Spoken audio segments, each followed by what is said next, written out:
Le PS, pour le deuxième tour, a appelé à faire barrage au Front National dans les cantons et l'UMP a opté pour le Nini.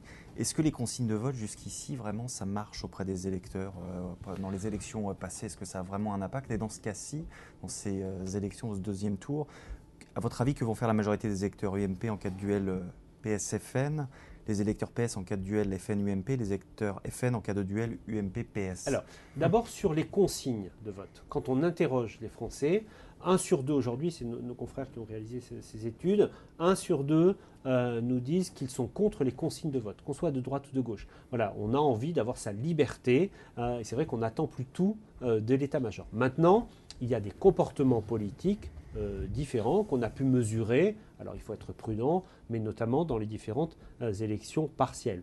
On voit bien que dans un cas de duel UMP-Front National, les électeurs de gauche sont plus nombreux à aller faire barrage au Front National que dans le cas où il y a duel PS-UMP, PS-Front National, pardon, où pas loin d'un électeur sur deux de l'UMP qui va voter au second tour, un électeur sur deux qui va voter au second tour, parfois choisit le Front National.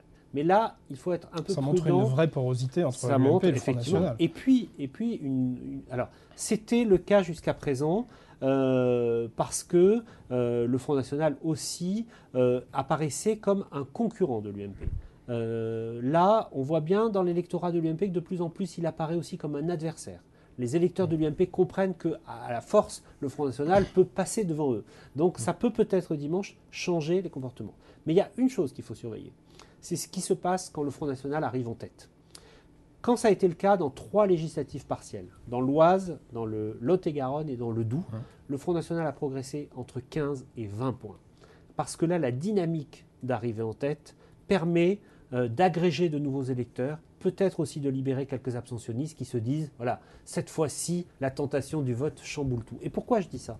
Parce que si demain, Marine Le Pen arrive en tête de l'élection présidentielle, cela pourrait créer une dynamique nouvelle pour son parti.